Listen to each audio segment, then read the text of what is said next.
BPL এ নতুন দল নিতে চায় বিসিবি। এদিকে গুঞ্জন ব্যাংক গ্যারান্টি দিয়ে এক কোম্পানি করেছে দল নেওয়ার আবেদন। এখনো পুরো ব্যাপার বিসিবি না জানালেও ইতিমধ্যে নোয়াখালী বরিশালের লড়াই দেখার অপেক্ষা করছে ক্রিকেট প্রেমীরা। আরো শুনুন প্রতিবেদনে।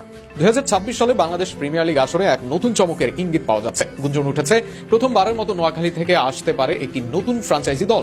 বিভিন্ন মাধ্যমে জানা গেছে নোয়াখালী রয়্যালস নামে একটি দলের প্রস্তাব ইতিমধ্যে বিসিবির দপ্তরে জমা পড়েছে। ব্যাংক গ্যারান্টিও জমা দিয়েছেন শ্রেষ্ঠ উদ্যোক্তারা, যা ইঙ্গিত করে ব্যাপারটি আর শুধু পরিকল্পনার স্তরে নেই।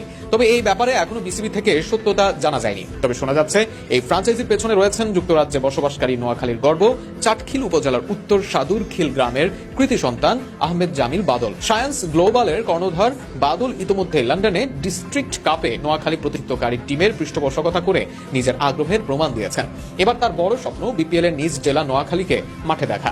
নোয়াখালী রয়্যালসটির জন্য ভেন্যু হিসেবে প্রাথমিকভাবে নির্ধারিত হয়েছে জেলার প্রাণকেন্দ্রে অবস্থিত শহীদ ভুলু স্টেডিয়াম। প্রায় 10,000 দর্শক ধারণ ক্ষমতার এই স্টেডিয়ামটি আধুনিকায়নের কাজও শুরু হয়ে গেছে। ড্রেনেজ ব্যবস্থার উন্নয়ন, মিডিয়া জোনের প্রস্তুতি এবং নতুন ড্রেসিং রুম নির্মাণের কাজ এগিয়ে চলেছে পুরোদমে, যেন বিপিএল এর মতো বড় আয়োজন সুষ্ঠুভাবে অনুষ্ঠিত হতে পারে। তবে ফ্র্যাঞ্চাইজির মালিকানা নিয়ে এখনো কিছুটা রহস্য রয়েছে। যদিও আনুষ্ঠানিকভাবে মালিকানা প্রকাশ করা হয়নি, গুঞ্জন রয়েছে দেশের একাধিক শীর্ষস্থানীয় কোম্পানি এই প্রকল্পে বিনিয়োগে আগ্রহী। সবকিছু ঠিকঠাক থাকলে আগামী কয়েক মাসের মধ্যে বিসিবির কাছ থেকে আনুষ্ঠানিক অনুমোদন পাওয়ার পর ঘোষণা আসবে।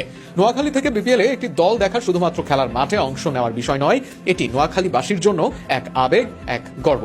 নিজ জেলার প্রতিনিধিত্বকে ঘিরে স্থানীয়দের আগ্রহ তুঙ্গে। সম্ভাব্য দল গঠনের কথা শুনেই সামাজিক যোগাযোগ মাধ্যমে শুরু হয়েছে আলোচনা।